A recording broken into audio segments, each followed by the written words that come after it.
这位凶手，你杀人就杀人，你把死者打扮成太空人是什么意思啊？是为了问他爷爷奶奶要喜之郎果冻吗？此时大叔正摘下头盔验尸。什么？你怎么还没死？救急車と警察だ。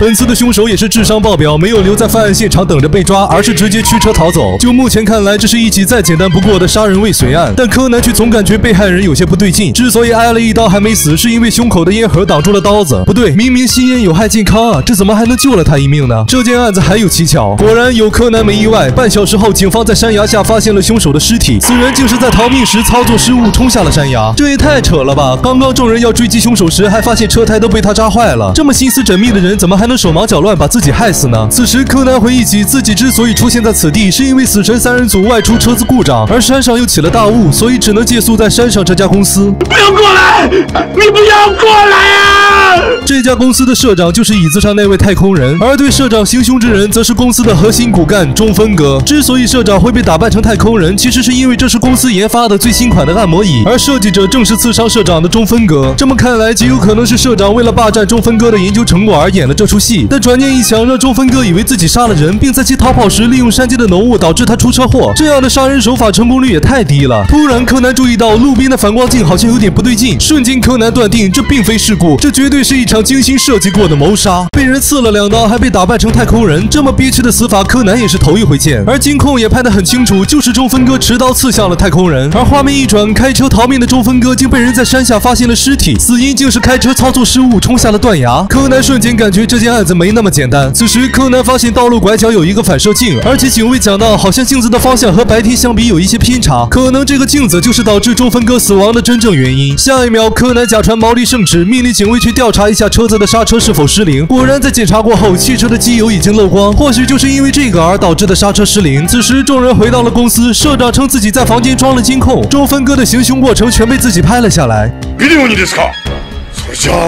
在监控中，众人发现社长是在试用按摩椅时被刺伤的，而起因就是中分哥用按摩椅的程序密码威胁社长与自己解约，而社长不同意，所以中分哥才起了杀心，并前后捅了社长2刀，随后便跳窗驱车逃走。此时，在众人谈话中，柯南得知，在死神三人组到来之前，只有社长单独驾车出去了一趟，并买了一盒便宜的香烟。瞬间，柯南脑袋轰的炸开，下一秒被赶往了停车场，地上果然有漏掉的机油，是有人把输油管拔掉的。柯南懂了。画面一转，警方准备收队，而柯南则趁大叔准备在按摩椅上冒汗时，一针麻醉放倒了大叔。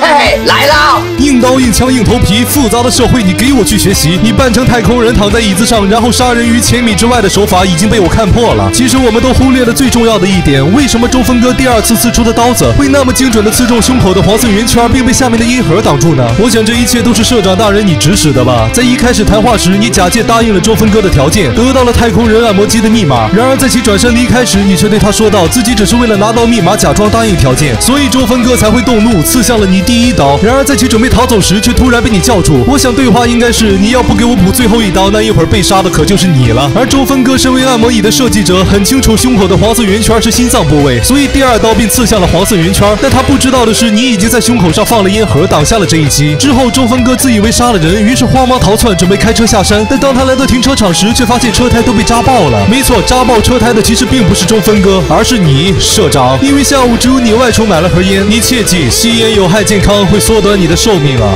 ちょっと待って、親切にしてやった恩を忘れて。もう一つ、犯人はあるものを利用したんですよ。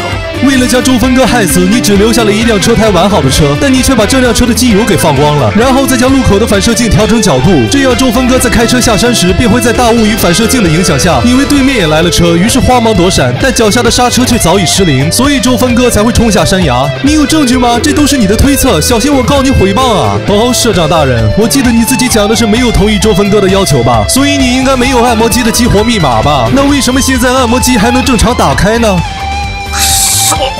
うまいぞコナン、もっと肩の方をな。だから私が揉んであげるって言ってるでしょ。いや、それは結構です。ああ、ダメ、ランチ、それだけはやめてくれ。背骨から矯正したら後が楽なんだってば。今日はもう必要ねえよ。